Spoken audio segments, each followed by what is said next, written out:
Hey everybody, welcome back to the Firehouse Chef. I'm your host, Ryan McKay, still. And today I thought we would talk about an ingredient that, in my opinion, kind of gets a little bit of a bum rap, kind of shoved to the back of the pantry. Although it's a great source of making your recipes a little bit fresher, a little bit brighter, providing a little bit of a tang, and really trying to achieve that nice balance that all chefs are looking for with regards to acid. Today we're talking about vinegar. And I chose vinegar because Super Bowl Sunday, a couple days away. Going to highlight perhaps a barbecue sauce, thinking about a coleslaw, and maybe even the mother sauce of them all. So y'all, stay tuned.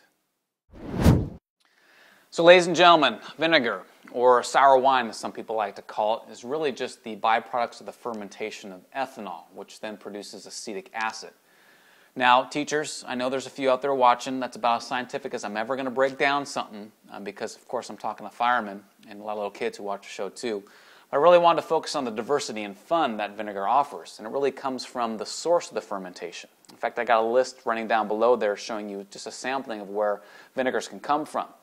What I want to focus, though, on in this episode is the three that I readily most find in grocery stores and in recipes, that being apple, red wine, and balsamic. I had to check to make sure they were in that right order. But the first one I wanted to focus on recipe-wise is the mother sauce of them all. Of course, I'm talking about a vinaigrette, which is really an emulsion of 4 parts oil to 1 part vinegar with an herb or a spice of your choosing. In fact, you're going to love this recipe so much due to the fact that it costs, 30 seconds of your time. You can add anything you want to as far as you have the base recipe going, and it's a great replacement for salad dressings, dipping sauces, marinades. You'll never go back. So let's focus on the vinaigrette. All right, ladies and gentlemen, the vinaigrette. We're going to be focusing on red wine, of course, but you can always substitute this with white wine, champagne vinegar, or my favorite, cherry vinegar, which, of course, I don't have today. But again, it's 1 part vinegar for 4 parts extra virgin olive oil. So I've got about 2 ounces of my red wine vinegar. I'm going to go ahead and put that in our blender. I'm going to go ahead and add about 2 ounces of the extra virgin olive oil, and that's just to give some depth there at the base of the blender so it can kind of grab onto the rest of the ingredients and start a mix.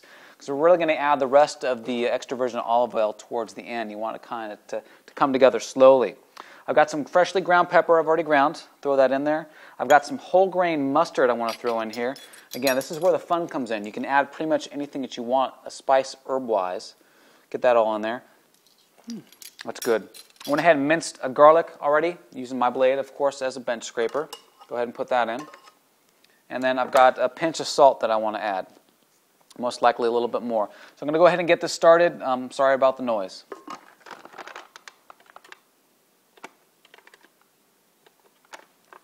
You know, sometimes with your power tools, if it's not working correctly, you kind of have to fall back on, well, why is it not working correctly? In this instance, of course, I don't have it plugged in. So let me plug that in.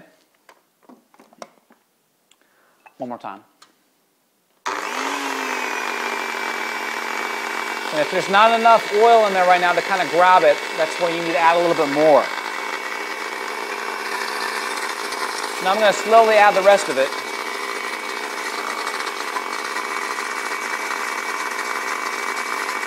And about a half a cup.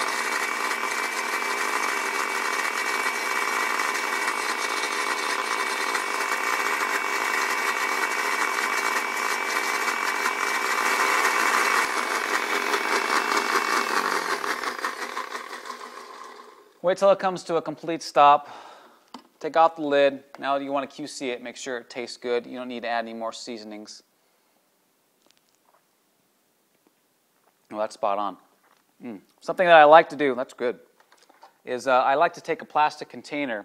That way I can make this ahead of time, because remember, about the fire service, it's all about making everything nice and early, so that way if you catch an emergency, you can just drop what you're doing and get the hell out of there.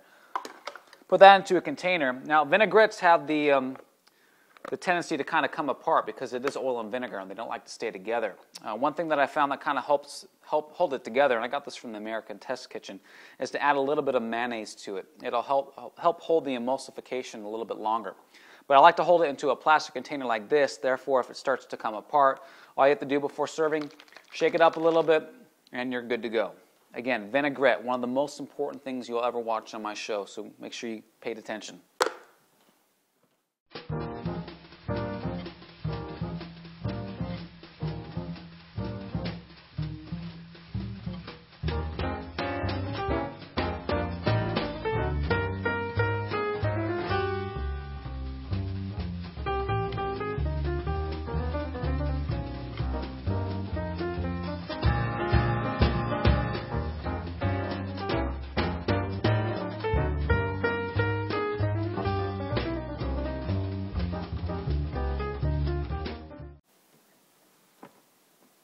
Really? Are you still in there?